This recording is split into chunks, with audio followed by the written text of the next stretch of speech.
All right, hey there.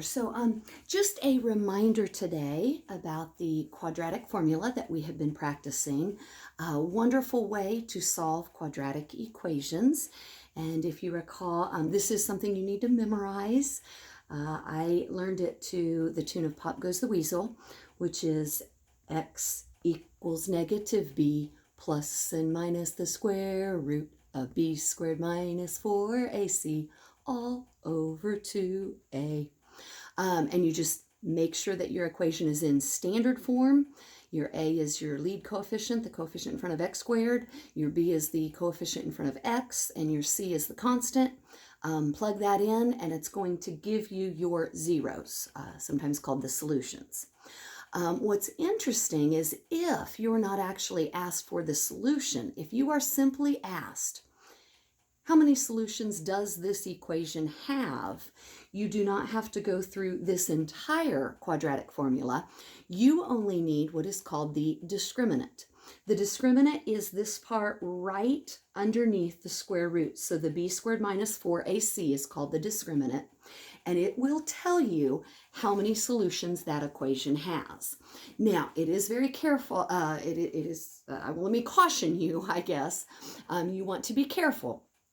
And I'll when I get to the part where students tend to get mixed up, I'll make sure and draw your attention to it. But if this b squared minus 4ac, notice you don't have to do the entire formula, but if the b squared minus 4ac ends up greater than 0, if it is a positive number, then you are going to get two solutions. It does not give you the solutions. It just tells you there are going to be two answers. If the b squared minus 4ac equals 0, then you are going to get one solution. And that is the part that students sometimes get confused with, because they say, oh, it equals 0, there's no solution. That's not what the discriminant tells us. If the discriminant is positive, there are two solutions. If it equals 0, there is exactly one solution. And if it is a negative inside the square root, yeah, there's no solution. And I did go ahead and show you those graphs because we graphed at the beginning of this chapter. Two solutions. You get a positive answer, touches the x-axis in two spots. That's why we call them the zeros. If it actually equals 0, one solution sits right on the x-axis. And if you get a negative underneath that square root, it's less than 0, it doesn't even touch the x-axis. So I wanted to do one of each of these for you. You can put these in your notes if you'd like. I think Caden likes to just kind of watch me, and then he does the 5 homework problems, which is totally fine. I don't know if I can, I actually know this time I cannot get a submission button. I tried last time, couldn't figure out how to do it. So you just have to email me your work, and I try to respond and put it into PowerSchool right away. I forgot to put equals 0 on this one. So we've got x squared plus 10x plus 25 equals 0. Now, right away, I recognize this is a perfect square. You could factor this into x plus 5 and x plus 5. Set it equal to 0, your x is equal to negative 5. I'm going to get one solution. Want to show you how the discriminant works, though, because that's what your homework assignment is. Your lead coefficient, a is 1. B is 10, and C is 25. Notice this one is already in standard form. You must have it in standard form to use the discriminant. We are going to do, I'll write it over here because I don't have a lot of room. B squared minus 4AC is your discriminant. So we're going to take B squared, which is 10 squared, 100 minus 4 times my A, which is 1, times my C, which is 25. That gives me 100 minus 4 times 1 times 25 is 100, which gives me 0. If I get that the discriminant is equal to 0, there is exactly one solution to this equation. Your graph is going to sit on the x-axis.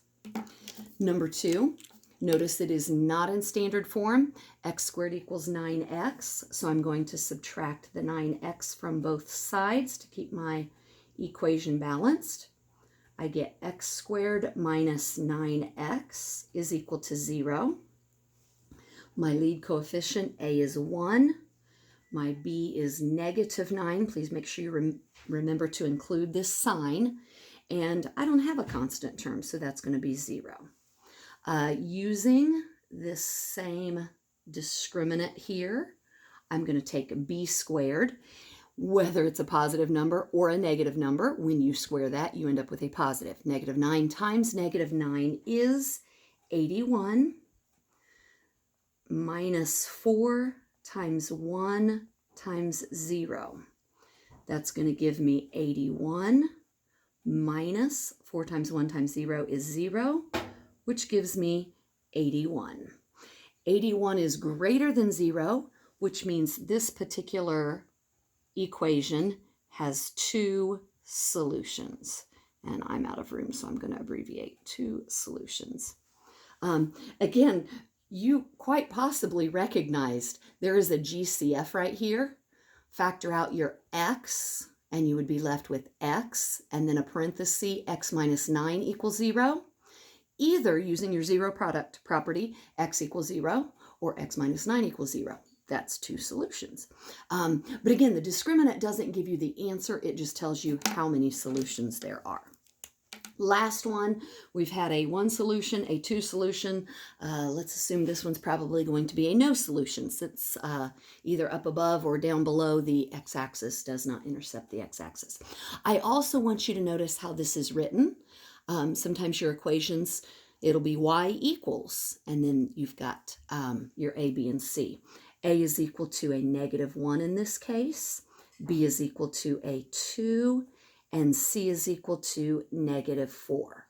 Make sure you include those signs. B squared would mean 2 squared. 4 minus 4 times negative 1 times negative 4. Careful with your signs. This is going to be 4. This negative is going to cancel with this negative. Still got a minus sign. 4 minus 4 times 1 times 4 is 16. 4 minus 16 is a negative 12. That is less than 0. So we get 0 solutions. Your assignment, I will take a picture again of the page, and you've got 5 questions. It is from section 7. So the page number, if you have your textbook with you, is page 681, and you will be doing numbers 4, 10, 16, 20, and 24. So those are the 5 you'll do. Please check to make sure you're doing them correctly, and then send me a picture.